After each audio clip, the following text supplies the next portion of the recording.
Your Honors, thank you for giving me the opportunity in this encounter with the truth to say a few words about myself and the war in which I took part, about the reasons for the war, tragic consequences, and my real role in the events which led me to appear before this court. I was born in a country where at the time when I was a child, when I attended school, an impression was created that all of the reasons that had until then caused small peoples living there to fight had ceased. I remember well my thoughts as a young man when I believed that I belonged to this fortunate generation which will never experience war, and that all that was needed for a happy future was an honorable and proper attitude toward the society and work. Growing up with such beliefs and growing up in a poor family, while still a high school student, I received a scholarship which enabled me to continue my education. I enrolled into a very prestigious Air Force Academy where I achieved great results in my studies. The profession that I required, that of a very sophisticated radar engineer, opened up to great possibilities for me in life. In addition to that, a very brave, a very decisive young woman of a different faith and ethnic background, but with similar convictions and values, became my wife. We started a family without any prejudice. We were an example for all generations. At the time, it seemed that nothing could be better or happier. However, different times came, times when people started splitting along religious or ethnic lines, times that did not allow one a lot of choice.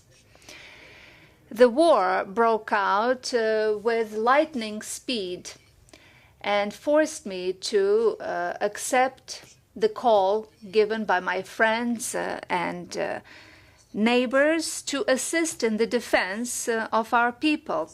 To remain with one's nation in difficult times was always considered an honorable choice. Although I had some different plans for myself, this unfortunate development of events determined my fate. The chance to leave that hell decreased on a daily basis, and as did their demands to remain on their side, to stand by them. This is how I came to be a member of the worst war whichever took place in that area. The plans of great powers and ambitions of small nations to organize the state of Bosnia and Herzegovina in accordance with their wishes were not compatible. This conflict between great powers and small nations caused violence, and overnight animosity was created, as were alliances which were difficult to understand. Although I was an apolitical man, I had sufficient background in history in order to know that my Croatian nation, which was not very numerous in Bosnia and Herzegovina, had nevertheless very deep roots in Bosnia and Herzegovina. Due to the aggression against Bosnia and Herzegovina, our people were exposed to great suffering, and I believed that it was my duty, my clear duty, to remain with my nation. Your Honors, this is my belief to this day. Since I was not active in politics, nor did I participate in setting the goals of the war, I believed that the leadership was doing this wisely, the leadership that was entrusted with this. Unfortunately, the time and events which ensued showed that some of the decisions were neither wise nor responsible. The conflict between Croats and Muslims should not have happened. There are witnesses, and I have also provided some evidence to the prosecution, clearly showing that back in the summer of 1992, I took a decisive stand against mad action of Tihomir Blaškić and those who protected him and provoked this conflict in central Bosnia.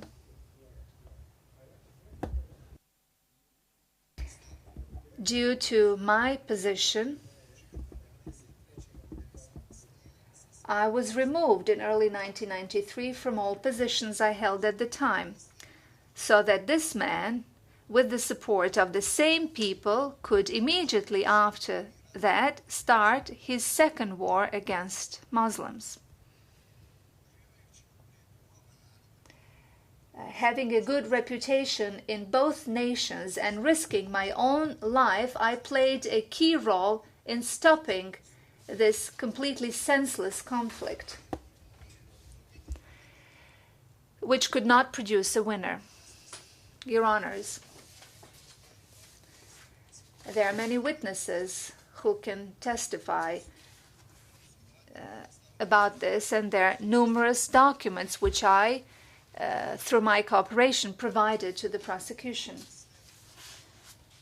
However, despite of everything, the same people basically deported me from Kiseljak, which was my town.